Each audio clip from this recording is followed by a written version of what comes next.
Shalom, Ibu Bapak Saudara-saudara yang dikasihi oleh Tuhan Yesus Kristus. Mari kita semua bangkit berdiri dan mempersiapkan diri untuk kebaktian kita pada hari ini.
Kiranya ditabiskanlah ibadah kita pada saat ini dengan pertolongan kita Allah di dalam nama Allah yang menjadikan langit dan bumi.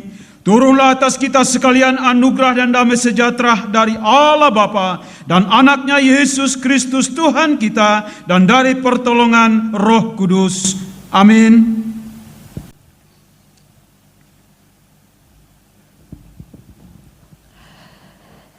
Jemaat yang kasih dalam Tuhan, mari kita satu dalam doa. Bapa yang baik, Bapa yang luar biasa dalam kehidupan kami, Bapa yang kami panggil dalam nama Tuhan Yesus Kristus, kembali lagi kami Tuhan mengucap syukur kepadamu karena Engkau sangat baik, teramat baik dalam setiap kehidupan kami. Sampai saat ini Tuhan, kami boleh ada sebagaimana kami ada, ini semua karena campur tangan dan pertolongan Tuhan yang sempurna dalam kehidupan kami. Seminggu kami boleh lewati dan kami dalam keadaan sehat dan kuat, ini semua karena anugerah Tuhan yang luar biasa bagi kami Tuhan. Saat ini di kesempatan yang indah ini Tuhan, kami mau datang kepadamu, memuji, memuliakan namamu. Kami mau mendengarkan firman Tuhan, kami mau memberikan yang terbaik saat ini kepadamu Tuhan. Kiranya Engkau mengurapi kami pribadi lepas pribadi, agar apa yang kami buat saat ini boleh menyenangkan hati Tuhan. Terima kasih Bapa dalam sorga, kami mau memulaikan ibadah kami saat ini hanya di dalam nama Tuhan Yesus Kristus. Haleluya, amin. Jemaat Tuhan dipersilakan duduk. Berita hidup baru kita saat ini terambil dalam Mazmur 85 ayat 9. Sesungguhnya keselamatan daripadanya dekat pada orang-orang yang takut akan Dia, sehingga kemuliaan diam di negeri kita. Amin. Puji Tuhan, mari jemaat Tuhan kita akan mengangkat pujian. Yesus, Kau sungguh baik, Yesus namamu indah. Mari sama-sama kita nyanyikan pujian ini.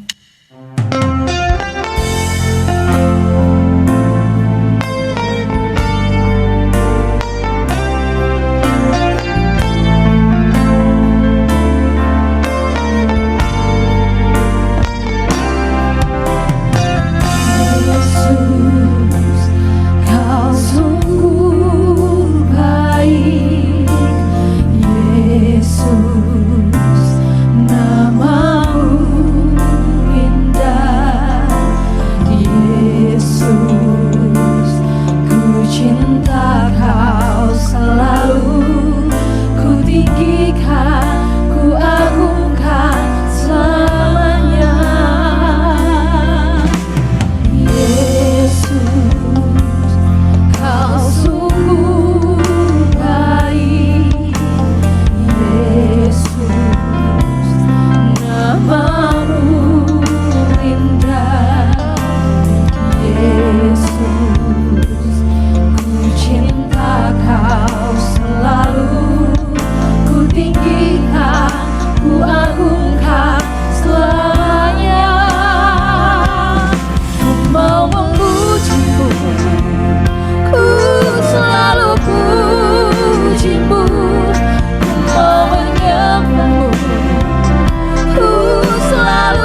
bagi Tuhan. Kita akan mengangkat pujian Diam di Hadirat-Mu. Mari sama-sama kita nyanyikan pujian ini.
dikasihi dalam Tuhan, saya undang kita semua bangkit berdiri, kita angkat pujian, Engkau baik, teramat baik, di hadapan kemegahan-Mu.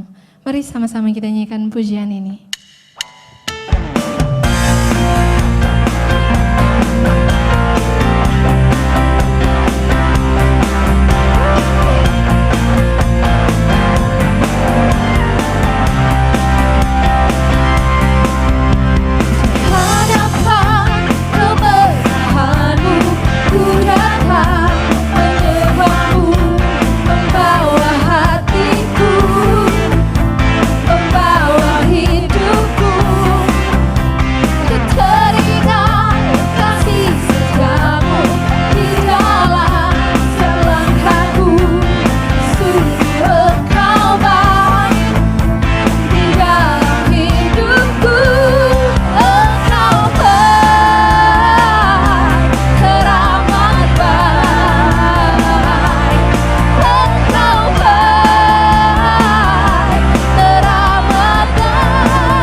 Yang dikasihi dalam Tuhan, kita akan mengangkat bangkit, serukan nama Yesus.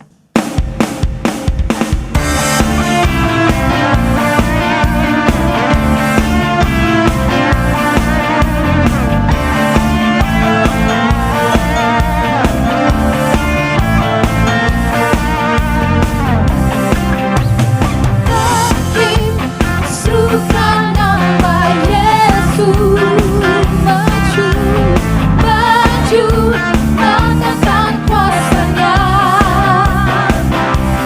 kita buat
Jemaat yang kasih dalam Tuhan dipersilakan duduk dan menyiapkan hati dan pikiran kita untuk menerima firman Tuhan.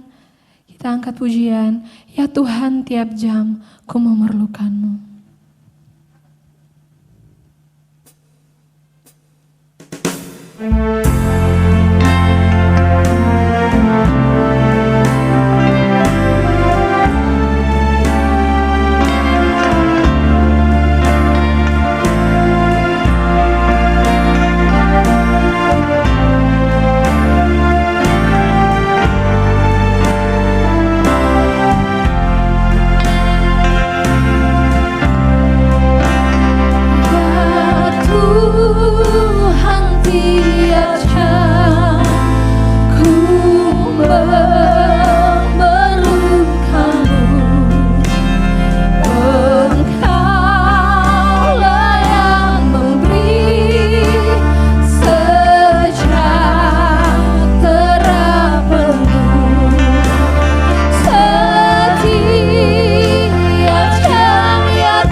Baik Bapak Ibu sekalian, sebelum kita mendengar kebenaran firman Allah, mari kita mohon pimpinan Tuhan. Mari kita berdoa.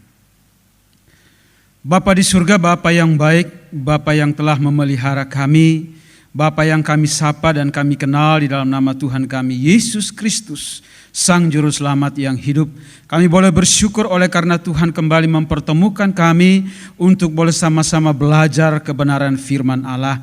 Oleh sebab itu tolonglah kami Tuhan, supaya setiap firman yang kami dengar, yang kami baca, boleh menuntun kami kepada jalan yang benar, sehingga dengan demikian kami menjadi pemenang di tengah-tengah kehidupan kami, dan kami boleh mengalami kesaksian-kesaksian yang baik, kesaksian-kesaksian yang hidup, yang bisa dapat kami bagikan kepada orang lain. Berfirmanlah kepada kami sekalian ya Tuhan, karena kami sudah siap mendengarnya. Demi Kristus Tuhan kami sudah berdoa. Amin. Shalom Ibu Bapak Saudara-saudara sekalian. Mari kita buka bagian firman Tuhan yang sudah dipilih di dalam Kisah Para Rasul. Firman Tuhan yang sudah dipilih dalam Kisah Para Rasul pasal yang kedua, ayat yang ke-17 sampai dengan ayat yang ke-21. Kisah Para Rasul pasal yang kedua, ayat 17 sampai ke 21, saya akan membacakan buat kita sekalian. Saya baca dari ayat yang ke-14 sampai dengan ayat yang ke-24. Demikian bunyi firman Allah, Kisah Para Rasul pasal 2 ayat 14. Maka bangkitlah Petrus berdiri dengan ke-11 rasul itu, dan dengan suara nyaring ia berkata kepada mereka, "Hai kamu orang Yahudi dan kamu semua yang tinggal di Yerusalem, ketahuilah dan camkanlah perkataanku ini. Orang-orang ini tidak mabuk seperti yang kamu sangka, karena hari baru pukul 9. Tetapi itulah yang difirmankan Allah dengan perantara Nabi Yoel. Akan terjadi pada hari-hari terakhir, demikian firman Allah, bahwa aku akan mencurahkan rohku ke atas semua manusia, maka anak-anakmu laki-laki dan perempuan akan bernubuat, dan teruna-terunamu akan mendapatkan penglihatan-penglihatan, dan orang-orang yang tua akan mendapat mimpi. Juga ke atas hamba-hambaku, laki-laki dan perempuan, akan kucurahkan rohku pada hari-hari itu, dan mereka akan bernubuat. Dan aku akan mengadakan mujizat-mujizat di langit, dan tanda-tanda di bawah, di bumi, darah dan api, dan gumpalan-gumpalan asap. Matahari akan berubah menjadi gelap gulita, dan bulan menjadi darah, sebelum datangnya hari Tuhan, hari yang besar dan mulia itu. Dan barang siapa yang berseru kepada nama Tuhan akan diselamatkan. Hai orang-orang Israel, dengarlah perkataan ini. Yang aku maksudkan ialah Yesus dari Nazaret, seorang yang telah ditentukan Allah dan yang dinyatakan kepadamu dengan kekuatan-kekuatan dan mujizat-mujizat dan tanda-tanda yang dilakukan oleh Allah dengan perantaraan Dia di tengah-tengah kamu. Seperti kamu tahu, Dia yang diserahkan Allah menurut maksud dan rencananya telah kamu salibkan dan kamu bunuh oleh tangan bangsa-bangsa durhaka. Tetapi Allah membangkitkan Dia dengan melepaskan Dia dari sengsara maut, karena tidak mungkin Ia tetap berada dalam kuasa maut itu. Demikian pembacaan firman Tuhan, dan yang dikatakan berbahagia adalah setiap saya dan saudara-saudara yang mendengar kebenaran firman Allah, menyimpan, memeliharanya, dan melakukan dalam kehidupan hari lepas hari. Saudara-saudara, tema kita atau judul subtema kita hari ini adalah generasi muda yang paling diunggulkan. Generasi muda yang paling diunggulkan. Tadi saya lihat Lavinia, Patricia, dan Rahel sebagai orang-orang muda menyanyi dengan luar biasa, mempersembahkan yang terbaik. Tuhan berikan talenta dan mereka mempersembahkan buat Tuhan. Saya rindu supaya nanti mereka sampai tante-tante, sampai nenek-nenek tetap bangkit. Luar biasa. Kita rindu seperti itu. Walaupun nanti usia kita semakin naik, tetapi semangat muda kita tetap di dalam Kristus dan tetap kokoh dan kuat. Nah, Bapak saudara-saudara yang dikasihi oleh Tuhan Yesus Kristus, kalau kita membaca tema ini bahwa generasi muda adalah generasi yang diunggulkan, maka ini berkaitan dengan persoalan, berkaitan dengan peristiwa COVID akhir-akhir ini, di mana kita melihat bahwa melalui pemerintah, bahwa di dalam Roma 16, saudara-saudara, Alkitab berkata bahwa Tuhan memberikan kuasa otoritas kepada pemerintah, dan pemerintah berkata bahwa menghadapi COVID ini pencegahannya adalah untuk orang-orang tua dan anak-anak tidak boleh hadir di kumpulan-kumpulan, pertemuan-pertemuan banyak orang. Kecuali yang muda-muda. Jadi berbahagialah saya dan saudara-saudara yang masih muda, oleh karena Tuhan memilih saya dan saudara-saudara pada generasi ini, pada peristiwa ini bukan secara kebetulan, tetapi untuk menunjukkan bahwa kita bangkit bersama Kristus dan kita menjadi pemenang. Nah, di dalam bacaan kita, saudara-saudara sekalian, kalau kita perhatikan dari ayat yang pertama dari pasal 2, maka ini terjadi di dalam satu peristiwa Pentakosta. Nah, peristiwa Pentakosta adalah diperingati sebagai hari turunnya Roh Kudus pada saat kebangkitan Yesus atau sesudah Yesus bangkit dan jatuhnya pada hari yang ke-50. Jadi 40 hari ketika Yesus bangkit masih menampakkan diri kepada murid-murid sekalian. Dan pada hari yang ke-40 Yesus naik ke surga, dan kemudian 10 hari kemudian Yesus menjanjikan Roh Kudus dan Roh Kudus turun. Akan tetapi kalau kita lihat peristiwa Pentakosta, maka kita melihat kepada perjanjian lama. Bahwa di dalam perjanjian lama, Bapak saudara-saudara, Pentakosta pun terjadi. Di mana bangsa Israel memperingati Pentakosta itu sebagai kebebasan, di mana pada hari yang ke-50 mereka keluar dari tanah Mesir. Di dalam Ulangan 16 ayat 1, kita baca di sana Tuhan memerintahkan mereka supaya memperingati hari itu. Nah, di dalam konteks ini saudara-saudara, ada dua hal yang senantiasa diperingati oleh bangsa Israel, yaitu tentang kebebasan mereka dari bangsa Mesir, tetapi juga mereka bersyukur untuk pemberian 10 hukum Tuhan di Gunung Sinai.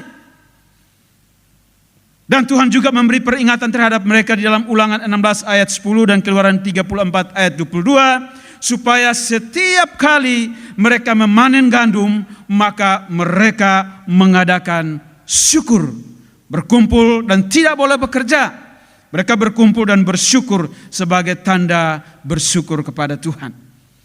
Jadi Bapak Saudara-saudara, dalam Imamat 23, 21, ayat 21, Bilangan 28 ayat 26, Tuhan melarang mereka tidak boleh bekerja, tetapi harus berkumpul. Nah, di dalam perjanjian lama maupun perjanjian baru, berkumpulnya di mana saudara? Berkumpulnya di Yerusalem. Dan oleh sebab itu pada peristiwa Pentakosta di dalam perjanjian baru yang kita baca di dalam Kisah Para Rasul pasal 2, bahwa orang-orang berkumpul di sana dalam rangka merayakan hari Pentakosta. Hari kebebasan bangsa Israel keluar dari Mesir, hari mereka mendapatkan 10 hukum, hari di mana mereka bersyukur oleh karena mereka bisa memanen gandum untuk keperluan mereka sehari-hari. Nah, di dalam ayat yang ke-9, Bapak Saudara-saudara, di situ dibilang kita orang Patria, Media, Elam, penduduk Mesopotamia, Yudea dan Kapadokia, Pontus dan Asia, Frigia dan macam-macam Mesir. Jadi berkumpullah keturunan-keturunan orang Yahudi baik dari Asia, dari Eropa maupun di Afrika, berkumpul di Yerusalem. Pada waktu mereka berkumpul di sana, saudara-saudara, kita ingat bahwa Tuhan Yesus memberitahukan perintah kepada murid-murid pada waktu dia naik ke surga, bahwa aku akan mengutus rohku, akan mengutus seseorang yang akan menghibur kamu. Dan karena itu pergilah ke Yerusalem. Dan Alkitab menyatakan bahwa ketika mereka ada di satu tempat di Yerusalem, maka pada saat itu tampaklah lidah-lidah api hingga kepada mereka masing-masing di dalam ayat 3.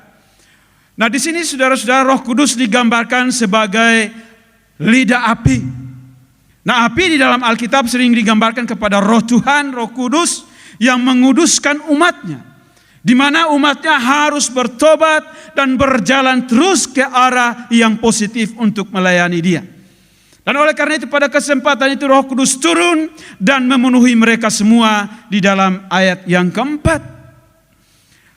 Nah, Bapak Saudara-saudara, ketika Roh Kudus turun dalam pasal 2 ayat 4b sampai dengan 11, maka murid-murid di sana dikatakan kepada saya dan saudara-saudara, mereka berbahasa lain.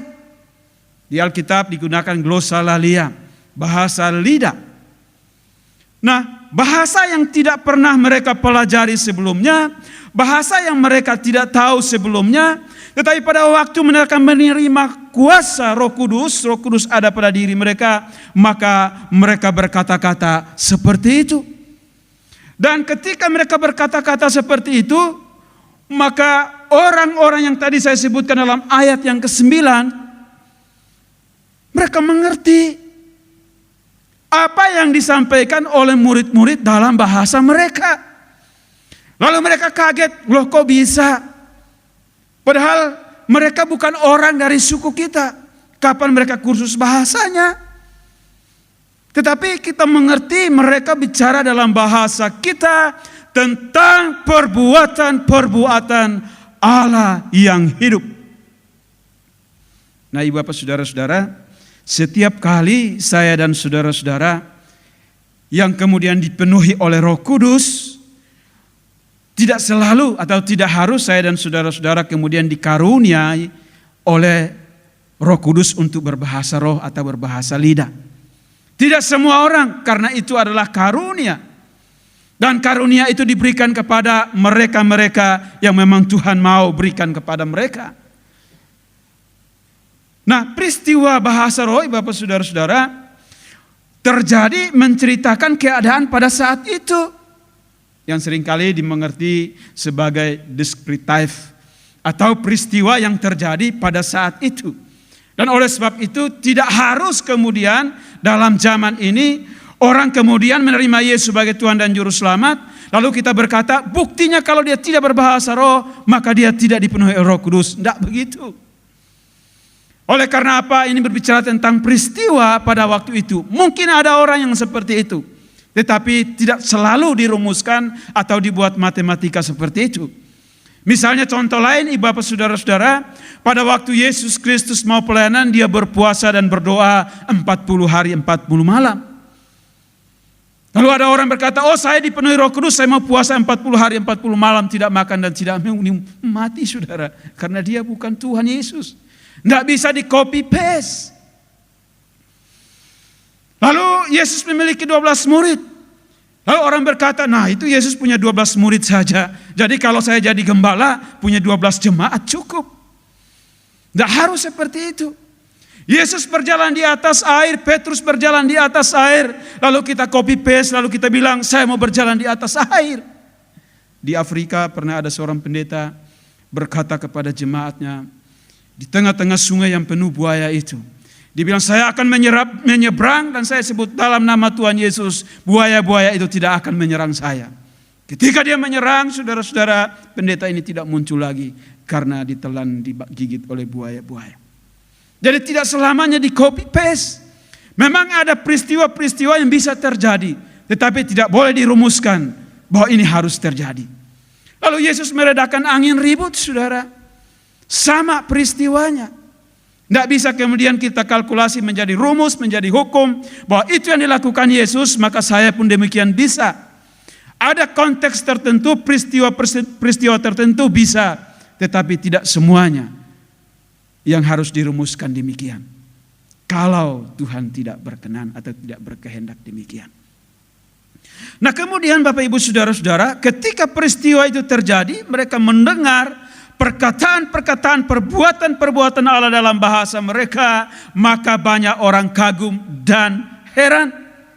Orang-orang tadi yang sebut dari Asia, dari Afrika, dari Eropa, mereka kagum.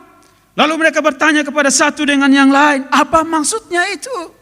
Apa artinya ini semua? Lalu ada orang lain, orang-orang Yerusalem, orang-orang Yahudi, berkata bahwa itu karena mereka sedang mabuk anggur manis. Ya namanya orang mabuk, mereka berbicara dalam bahasa apa saja yang kami tidak mengerti. Tetapi yang Tuhan kehendaki kepada orang-orang yang datang itu, keturunan-keturunan Yahudi yang tinggal di daerah-daerah Mesir, Afrika, Eropa, mereka mengerti. Oleh karena peristiwa penyaliban, mereka tidak di sana. Nah oleh sebab itu Pak Petrus berargumentasi saudara-saudara. Di dalam ayat yang ke-14 Petrus bangkit berdiri bersama 11 muridnya. Lalu dia berkata, hai kamu orang Yahudi dan semua orang yang tinggal di Yerusalem. Orang-orang ini disebutkan kepada mereka dan murid-muridnya. Mereka tidak mabuk anggur karena hari baru jam 9. Jadi berarti kalau jam 9 di sana tidak ada orang yang mabuk anggur.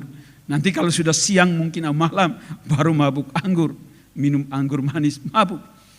Tetapi Petrus berkata, dia membela diri. Dia berkata bahwa ini pekerjaan Allah. Bukan karena mereka mabuk anggur. Dan kemudian Petrus menjelaskan saudara-saudara. Petrus tidak hanya berkata demikian tanpa dasar, tanpa alasan. Tanpa yang disampaikan oleh kebenaran firman Allah. Petrus kemudian mengutip Yoel dari pasal ayat 17. Dia berkata di sana di dalam 2 Kisah Para Rasul ayat yang ke-17 dikutip dari kitab Yoel pasal 2 ayat 28 sampai 32. Dia kutip sama persis saudara-saudara untuk berapologetika, untuk membela dirinya dan murid-murid kepada orang-orang yang menyerang mereka. Orang-orang yang menghina mereka pada waktu itu. Nah kenapa saudara-saudara? Oleh karena orang-orang Yahudi, mereka percaya kepada kitab Taurat. percaya kepada perjanjian lama. Oleh karena itu Petrus bilang, kalau kamu percaya kepada perjanjian lama, maka peristiwa ini sudah dinubuatkan. Sudah dinubuatkan dalam kitab suci. Dan hari ini digenapi. Mengapa kamu bilang kami mabuk? Saudara-saudara, Petrus berargumentasi. Petrus membela kebenaran firman Allah dengan memakai firman Allah. Dia tidak pakai buku-buku teolog yang baik, tetapi dia pakai firman Allah. Saudara, kita ingat ketika Yesus dicobai 3 kali. Maka untuk menang terhadap pencobaan itu, Yesus mengutip firman Allah 3 kali. Oleh sebab itu, kalau saya dan saudara-saudara setiap kali menghadapi pencobaan, menghadapi tantangan, digoda orang, difitnah orang, mau dilukai orang, gunakan firman Allah sebagai benteng pertahanan yang terakhir supaya saudara menjadi pemenang. Karena kalau saya dan saudara-saudara tidak pakai kitab suci, maka kita kalah. Kekuatan kita adalah firman Allah. Alkitab adalah firman Allah dan Tuhan sudah berikan buat saya dan saudara-saudara sebagai modal. Poin penting yang disampaikan oleh Petrus, saudara-saudara, di dalam Kisah Para Rasul 2 ayat 16-21-21 adalah tentang janji pencurahan Roh Kudus yang ada di dalam kitab Yoel. Nah, kalau kita ingat Bapak saudara-saudara, di dalam perjanjian lama, tidak semua orang itu memiliki atau diberi mandat, diberi kuasa, atau diberi wewenang untuk menerima Roh Kudus. Hanya 3 orang jabatan yang menerima Roh Kudus dalam perjanjian lama, yaitu nabi, imam, dan raja. Kalau masyarakat biasa, enggak, meskipun percaya kepada Yahweh, kepada Allah. Di dalam Yesaya pasal 61 ayat 1, di situ Yesaya berkata, Roh Tuhan ada padaku. Lalu di dalam Kejadian 14 ayat 19, saudara-saudara, Melkisedek dipenuhi Roh Kudus dan kemudian memberkati Abraham. Lalu Raja Saul di dalam Samuel pasal 16 ayat 14, di situ dikatakan, Roh Tuhan meninggalkan Saul ketika dia mengikuti istri-istrinya menyembah kepada Baal, berpaling daripada Tuhan. Maka roh yang diberikan Tuhan itu kepadanya, rohnya itu pergi. Saudara-saudara, di dalam perjanjian baru kita mendapat keterangan dalam 1 Petrus 2 ayat 9. Di situ dikatakan bahwa Yesus adalah imam besar. Jadi Roh Kudus telah diberikan kepada semua orang percaya dalam perjanjian baru. Di dalam 1 Petrus 2 ayat 9 di situ dikatakan, bangsa yang terpilih, imamat yang rajani, bangsa yang kudus, kepunyaan Allah, dipanggil keluar dari kegelapan menuju kepada terang yang ajaib. Tujuannya apa, saudara? Tujuannya di situ dikatakan untuk memberitakan perbuatan-perbuatan Allah yang ajaib. Jadi sama konteksnya tadi, pada waktu orang-orang itu mendengar bahwa mereka berkata-kata dengan bahasa mereka, tetapi mereka mengerti dalam bahasa mereka. Dalam konteks orang-orang Yahudi yang tinggal di Eropa, di Mesir, di Afrika, maka kata mereka mengerti orang-orang ini berbicara tentang perbuatan-perbuatan Allah yang ajaib. Jadi dalam perjanjian baru, setiap orang yang sudah percaya menerima Tuhan Yesus sebagai Tuhan dan Juru Selamat, saudara-saudara, diberi Roh Kudus untuk menolong dia supaya dia mengerti kehendak Tuhan. Nah, pencurahan Roh Kudus dalam konteks ini, Bapak saudara-saudara, waktu Tuhan berikan Roh Kudusnya tidak setengah-setengah. Tuhan tidak cicil 10% dulu. Nanti kalau dia hidup baik, 20% lagi ya. Nanti kalau dia hidup baik, kasih 30% lagi. Sampai 50%, enggak begitu. Sampai 100%, enggak begitu. Tuhan kasih Roh Kudus seutuhnya. Enggak sedikit-sedikit. Keselamatan yang saya dan saudara-saudara terima pada waktu menerima Tuhan Yesus sebagai Tuhan dan Juru Selamat tidak pernah hilang, tidak pernah lari keluar masuk. Tuhan berikan seutuhnya dan berlimpah-limpah. Bonusnya itu saya dan saudara-saudara diberkati. Semua manusia, semua orang yang percaya kepada Tuhan. Maka di situ dijelaskan ayat 17b, dibilang, anak-anakmu laki-laki dan perempuan, anak-anak teruna, orang tua, hamba, semuanya mendapatkan Roh Kudus. Mereka bisa bernubuat, mereka bisa berkata-kata tentang perbuatan-perbuatan Allah. Mereka bisa memberitakan Injil. Tujuannya satu, ibu bapak saudara-saudara, yaitu untuk melayani Tuhan. Setiap apa yang saya dan saudara-saudara miliki, yang datangnya daripada Tuhan, maka kepentingan Tuhan adalah saya dan saudara-saudara gunakan itu untuk melayani Dia. Jadi Petrus mengutip Yoel, ibu bapak saudara-saudara, nanti dalam bacaan selanjutnya, bukan hanya sekedar berargumentasi tentang bahasa roh, tentang bahasa lidah, tentang glosolalia. Tetapi kalau kita baca selanjutnya, maka Petrus mengutip itu sebagai batu loncatan untuk memberitakan Injil. Meskipun Petrus dan kawan-kawannya disebut mabuk anggur. Meskipun mereka diremehkan, dihina. Tetapi Petrus lanjutkan sampai kepada poin di mana pemberitaan Injil. Saudara, jangan sampai saya dan ibu bapak saudara-saudara menjadi mundur. Hanya karena kita ditolak, hanya karena kita difitnah, hanya karena kita diremehkan, lalu kita tidak mau memberitakan Injil. Injil harus disampaikan. Di dalam setiap komunikasi atau di dalam setiap argumentasi di mana saya dan saudara-saudara diizinkan oleh Tuhan untuk bertemu dengan orang lain. Ayat 19-20 saudara-saudara menunjuk pada satu ancaman di zaman akhir. Matahari akan menjadi gelap, bulan menjadi darah. Seorang teolog yang bernama Johannes Calvin, dia berkata, dia menganggap bahwa matahari dan bulan sebagai manifestasi kasih Allah. Dan karena itu matahari akan berubah menjadi gelap gulita dan bulan akan menjadi darah menunjukkan murka Allah. Allah sedang marah karena umat tidak bertobat. Allah sedang marah karena orang percaya dianiaya.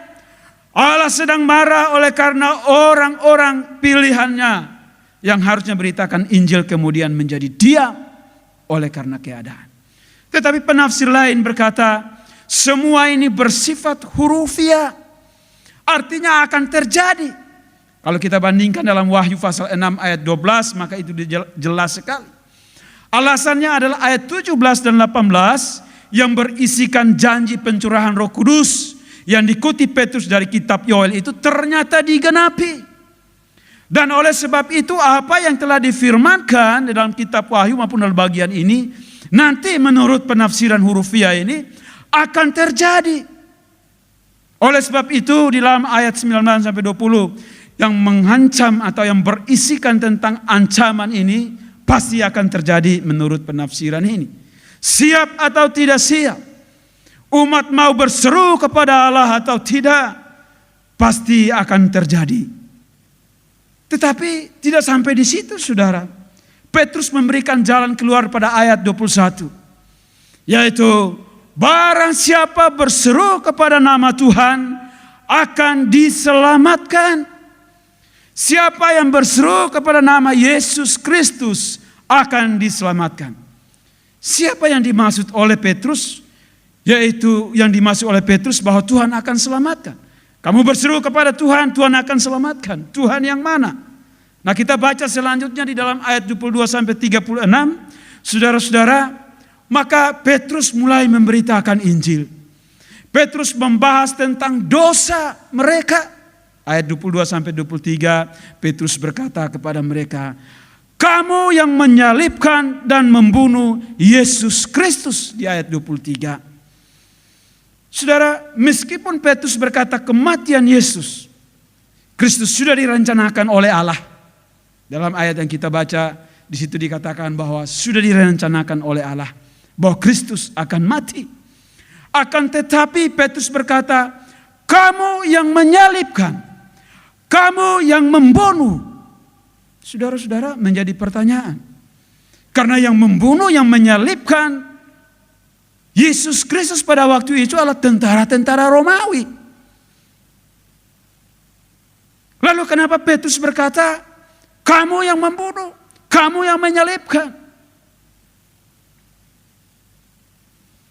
Saudara-saudara, mengapa Petrus berkata demikian? Oleh karena pada waktu itu, saudara-saudara, mereka menyalibkan Yesus Kristus, orang-orang Yahudi, ahli-ahli Taurat, ahli-ahli Farisi. Mereka menyalibkan Yesus dengan kemauan sendiri. Motivasi mereka beda dengan motivasi Allah yang disampaikan oleh Petrus. Karena itu Petrus berkata, kamulah yang membunuh.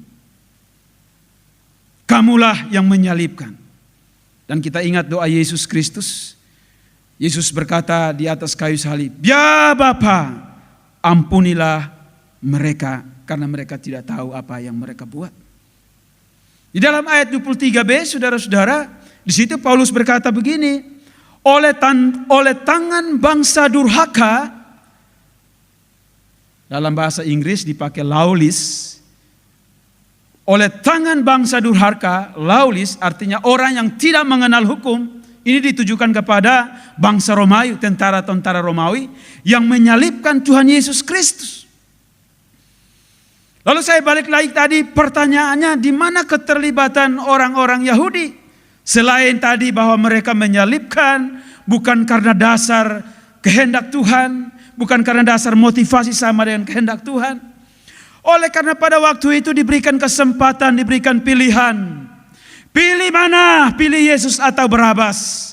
Lalu mereka berkata, salibkan dia, salibkan dia. Siapa yang dimaksud? Yang dimaksud adalah Yesus Kristus. Salibkan Yesus Kristus. Karena itu Petrus berkata, kamulah yang menyalibkan. Kamulah yang membunuh. Meskipun mereka tidak terlibat secara langsung. Tetapi Alkitab mencatat mereka tetap terlibat. Oleh karena kebencian, kemarahan mereka. Maka mereka berteriak, salibkan dia. Mereka menggunakan tangan-tangan tentara-tentara Romawi. Mencoba untuk mencuci tangan saya bersih. Oh, yang salibkan Yesus bukan kami. Yang salibkan Yesus adalah tentara Romawi. Kata Petrus, kamu berteriak, salibkan dia, salibkan dia. Petrus kembali menekankan bahwa di dalam ayat 22, saudara-saudara, untuk menyadarkan mereka bahwa yang kamu suruh bunuh, yang kamu suruh salibkan, itu bukan manusia biasa. Di ayat 22 Petrus berkata bahwa dia adalah utusan Allah. Tetapi tetap mereka menyalibkan Tuhan dan Kristus di ayat 36. Mengapa Petrus sampai kepada poin ini, saudara-saudara? Petrus mau sampai supaya mereka sadar akan dosa yang dilakukan. Penting Bapak saudara-saudara dalam penginjilan, dalam pelayanan, dalam khotbah, baik itu sebagai pengkhotbah, sebagai dosen, sebagai guru sekolah minggu, sebagai majelis, sebagai orang-orang yang memimpin pujian. Maka waktu saya dan saudara-saudara melayani Tuhan, saudara-saudara, supaya orang bisa mengalami pertobatan, maka kita harus sampai kepada dosa. Ketika orang menyadari bahwa betapa seriusnya dia berdosa, betapa seriusnya dosa mengikat dia tidak bisa menyelamatkan diri sendiri, maka satu-satunya adalah dia berpasrah kepada Tuhan. Kalau tidak sampai kepada dosa, saudara-saudara, maka orang bilang, lah orang saya bisa berbuat baik bisa. Oh, saya taat hukum agama bisa. Paulus berkata bahwa upah dosa ialah maut. Dan semua orang telah berdosa, tidak ada satu orang pun berbuat baik. Dan semua manusia kehilangan kemuliaan Allah. Dan oleh sebab itu semua orang yang berdosa butuh Tuhan. Butuh Yesus Kristus. Persoalannya maukah saya dan saudara-saudara menjadi alat Tuhan untuk memberi kesadaran kepada orang atau tidak. Tanpa kesadaran seperti ini, Bapak saudara-saudara, bahwa dosa telah mengikat manusia, membelenggu manusia tidak mungkin bebas, maka sulit orang menyerahkan diri kepada Tuhan untuk menerima Yesus sebagai Tuhan dan Juru Selamat pribadi. Perhatikan khotbah Petrus, Bapak saudara-saudara. Dia berkata, bertobatlah. Dia berkhotbah dengan penuh Roh Kudus, dengan otoritas yang dari Tuhan. Bertobatlah, serahkan dirimu untuk dibaptis. Nanti kita baca di dalam ayat 41. Ketika Petrus menyelesaikan khotbahnya yang begitu luar biasa, orang banyak bertobat. Maka dikatakan ketika Petrus berkhotbah, 3.000 orang dicatat mengalami pembaharuan pertobatan. Oleh karena apa? Oleh karena dia berkhotbah menyadarkan orang tentang dosa, menyadarkan orang tentang hukuman, menyadarkan orang bahwa kamu telah membunuh juru selamat itu.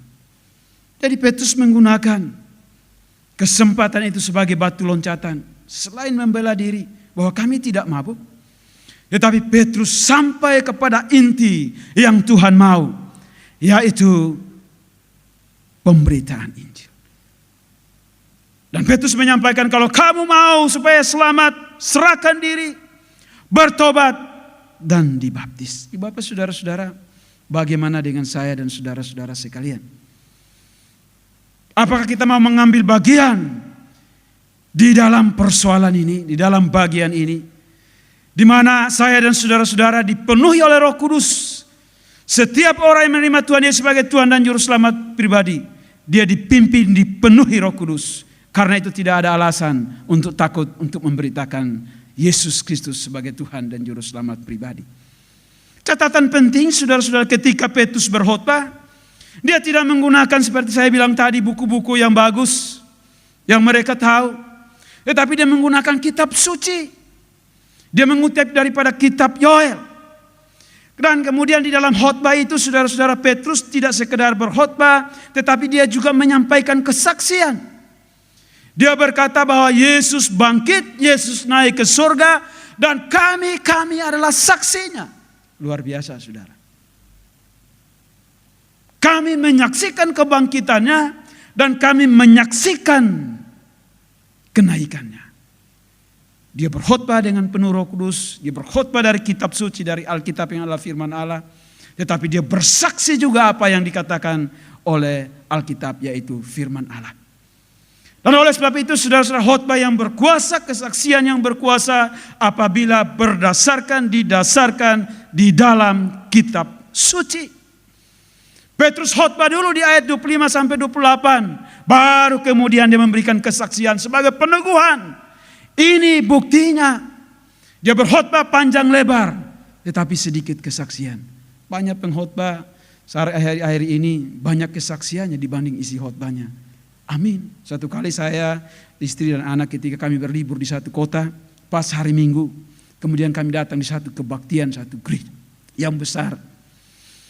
Lalu pendetanya gak baca Alkitab dulu, langsung kesaksian. Setiap kali kesaksian dia ngomong, amin saudara, amin saudara. Anak saya bilang, kapan dia baca Alkitab, Pi? Saya bilang, tenang aja nak, ikutin aja, dengar aja. Khotbah terus, tapi kesaksian. Baca Alkitabnya cuma sedikit, khotbah cuma sedikit, banyak kesaksian. Tetapi selalu dilandasi, amin, amin. Waktu dia habis khotbah, saudara, kami mau pulang, anak saya bilang begini, Pi, tadi saya hitung. Kamu hitung apa nak? Aminnya. Berapa? 117. Ada 117 kata amin, Pi. Tapi kalau khotbah jangan begitu ya, jangan malu-maluin. Aminnya kebanyakan. Nah, saudara, Petrus tidak begitu. Sebagai orang-orang yang menyampaikan firman Allah, saudara, sampai ke saudara dalam keadaan apapun. Saya tidak menyatakan bahwa pendeta, evangelis, majelis, siapa saja yang diberi kesempatan untuk memberitakan firman Allah, saudara-saudara, berdasarkan kitab suci, maka itu penuh dengan kuasa. Petrus meninggikan otoritas Alkitab sebagai dasar khotbahnya dan kesaksiannya. Maka Tuhan tinggikan, sehingga dengan demikian, saudara-saudara, 3.000 orang bertobat. Kalau saya dan saudara-saudara mau supaya banyak orang bertobat, tinggikan Alkitab. Kesaksian saudara harus berdasarkan Alkitab, cerita banyak tentang Yesusnya, maka pasti orang mengalami pertobatan. Beritahu bahwa kalau dia tidak bertobat, dia sudah dibungkus dengan dosa mengikat dia. Kalau dia tidak bertobat, tidak mungkin dia menerima keselamatan yang dari Tuhan Yesus Kristus. Kesaksian, ilustrasi, dan kadang-kadang cerita-cerita lucu, saudara-saudara, bukan berarti tidak boleh, tetapi sebenarnya hanya sebagai pendukung dan sedikit saja. Jangan sampai orang kemudian dengar khotbah tertawa terus dari awal sampai habis. Ya udah, sekalian undang pelawak aja kan begitu.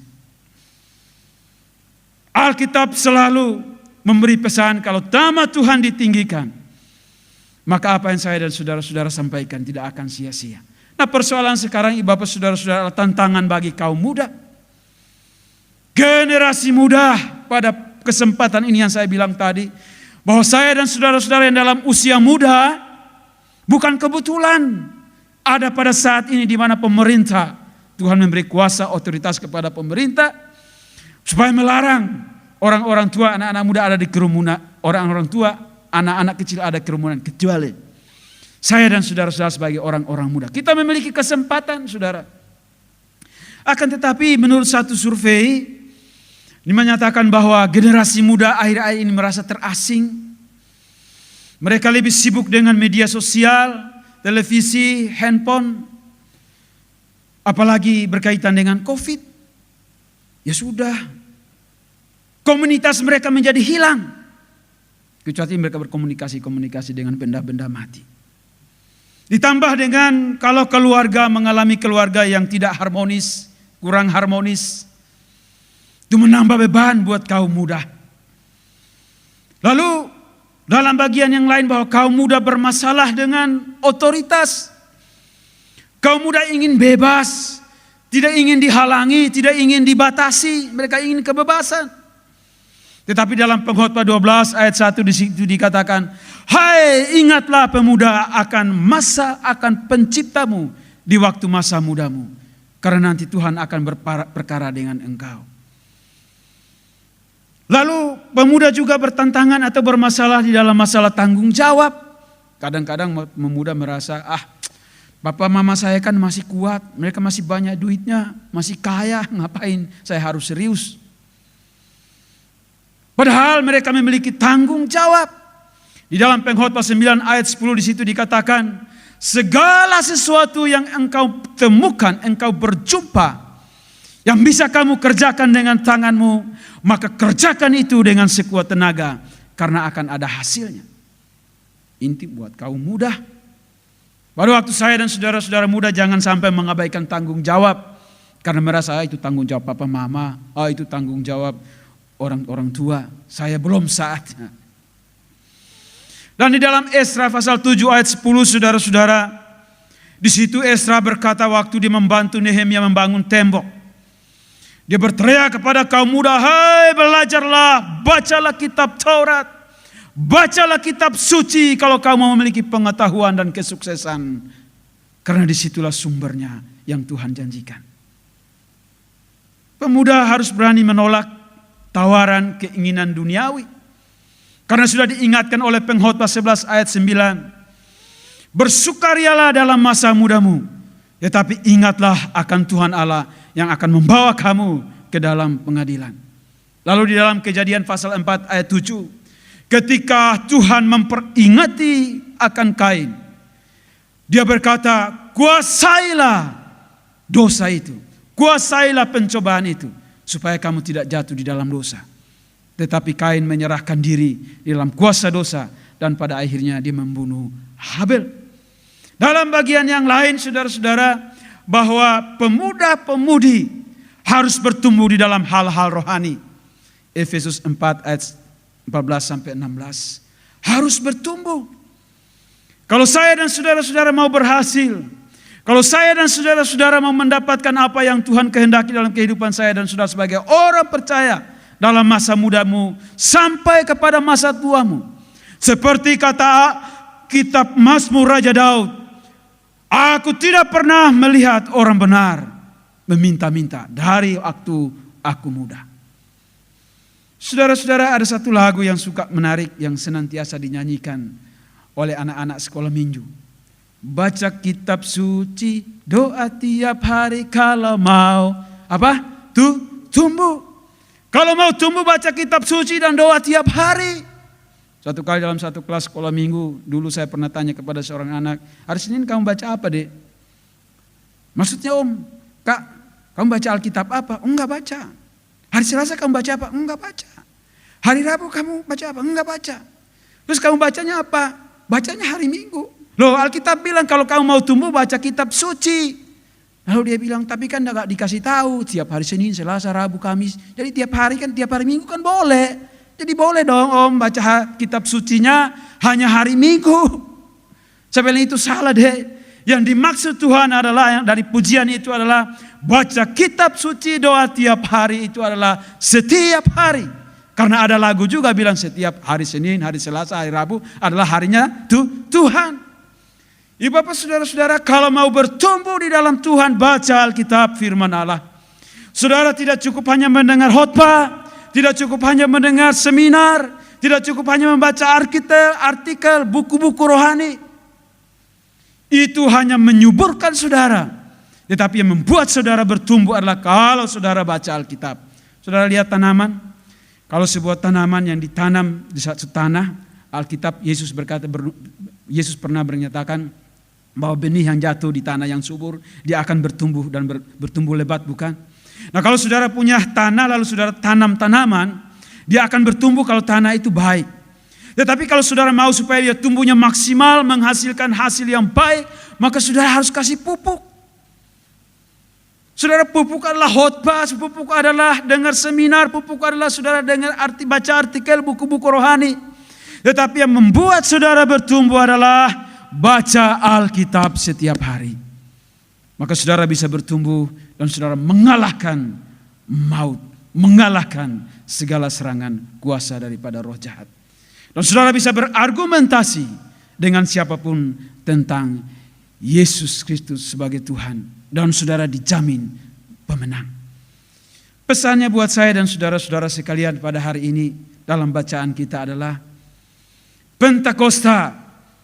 Hari Pentakosta di dalam Kisah Para Rasul pasal 2. Merayakan tentang hari datangnya Roh Kudus. Menaungi semua orang percaya. Pada zaman itu adalah murid-murid. Pada hari ini ketika saya dan saudara-saudara menerima Yesus sebagai Tuhan dan Juru Selamat pribadi. Pada waktu itu juga saudara menerima Roh Kudus. Dan itu permanen ada di dalam diri saudara-saudara sekalian. Kitab suci memiliki otoritas yang tertinggi untuk menyampaikan firman Allah. Kalau ada traktat, ada panduan-panduan, saudara-saudara, itu hanya jembatan. Tetapi orang itu harus dibawa di dalam kitab suci. Dosa manusia harus diungkapkan, harus diberitahukan bahwa kalau kamu tidak bertobat, maka engkau terus hidup di dalam dosa. Tetapi kalau kau bertobat, maka engkau mendapatkan pengampunan. Yesus Kristus adalah Tuhan dan Juru Selamat manusia. Petrus memberitahukan kepada mereka tentang Injil, dan isi Injil adalah berita tentang Yesus Kristus. Yesus yang lahir, Yesus yang mati disalibkan karena perbuatan manusia, Yesus yang bangkit, Yesus yang naik ke surga, dan Yesus yang akan berjanji datang kembali. Harus diberitakan dalam keadaan apapun. Kaum muda harus berani tampil dan hidup di dalam pimpinan Tuhan. Maka percayalah, saya dan saudara-saudara menjadi pemuda-pemuda yang unggul pada zamannya. Amin. Mari kita berdoa. Bapa yang di surga, Bapa yang kami puji dan sembah di dalam nama Tuhan kami Yesus Kristus. Tuhan yang menyelamatkan kami. Tuhan yang mengampuni kami. Tuhan Yesus Kristus yang menyelamatkan kami orang berdosa. Kami bersyukur untuk kebenaran firman Allah hari ini. Sekiranya kami boleh menyadari bahwa betapa pentingnya kami hidup di dalam pimpinan Tuhan. Betapa pentingnya kami tinggikan kitab suci firman Allah di dalam hidup kami, di dalam perbuatan kami, di dalam kesaksian hidup kami.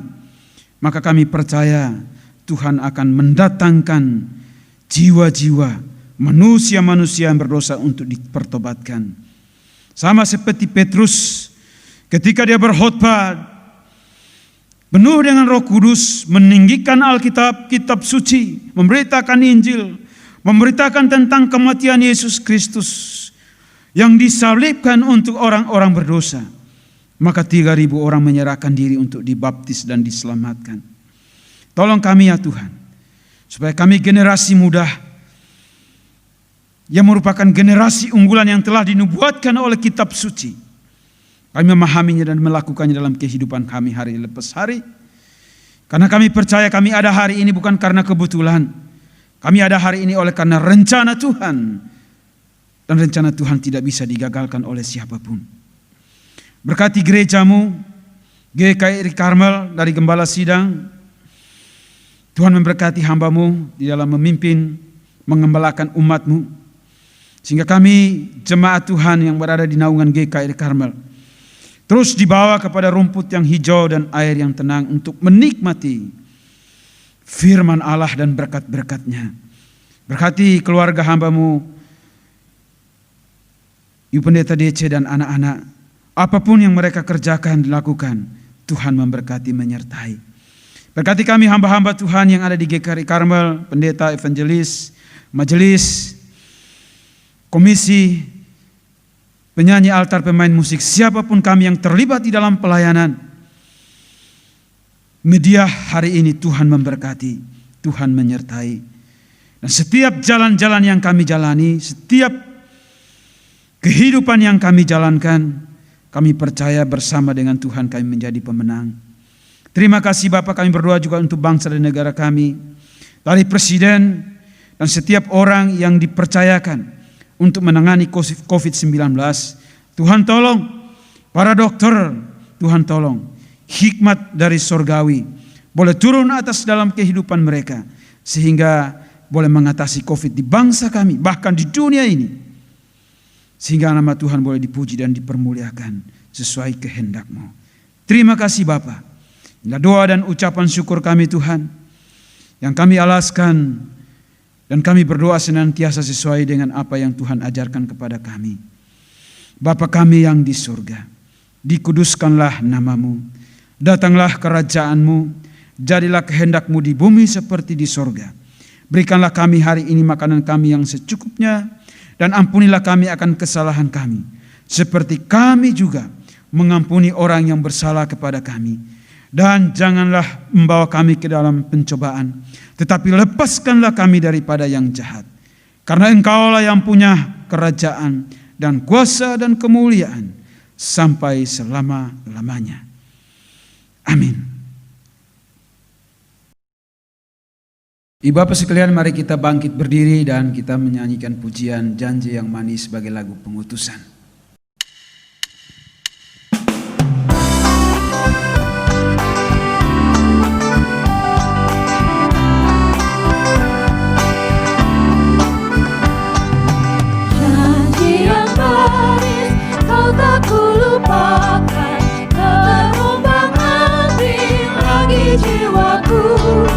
Walau lembah hidupku penuh awan, nantikan cerah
Bapak sekalian yang dikasihi oleh Tuhan Yesus Kristus, terimalah berkat yang datangnya daripada Tuhan.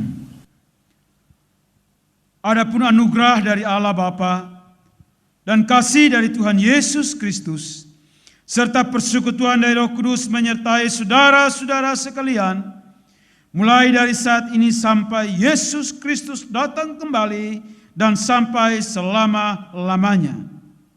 Amin.